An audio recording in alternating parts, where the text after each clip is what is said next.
En unas semanas voy a graduarme de UCI y todo es gracias a ti. Tú eres mi más grande motivación y voy a continuar haciéndote orgulloso. Gracias por ser mi porrista y por brindarme todo tu apoyo. Sin ti nada de esto sería posible. Mi primer año en UCI, cuando me quebré mi pie, tú fuiste la que me motivaste a pararme y empezar a caminar de nuevo. Me ayudaste a dar mis primeros pasos por segunda vez. Por 3 meses te dedicaste a asegurarte de que pudiera volver a caminar sin importar lo que te costara. Sin ti, todavía estaría en una silla de ruedas. Todos tus regaños me ayudaron a seguir luchando y nunca darme por vencida. Aunque no hayas tenido la oportunidad de seguir estudiando, eres la persona más sabia que conozco. Me enseñaste a valorar la vida y nunca dejar que unos malos momentos me impidan cumplir mis sueños. Yo espero ser igual que tú algún día.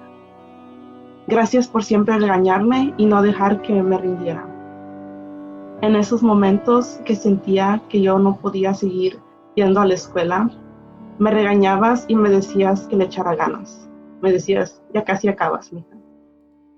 Nunca dejaste que me rindiera y por eso te agradezco.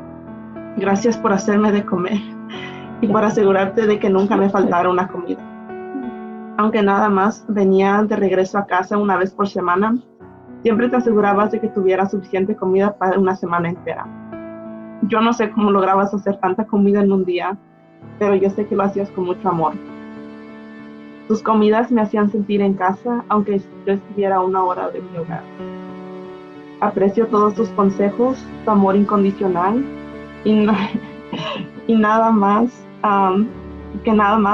tu amistad.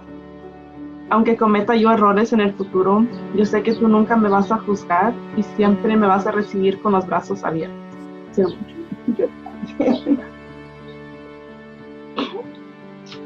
Yo me siento muy orgullosa de ti, mi amor, por todos tus logros, tus metas que has alcanzado.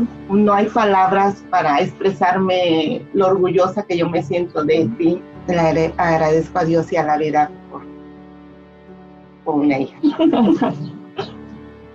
Siempre vas a ser la mejor para mí. Te amo.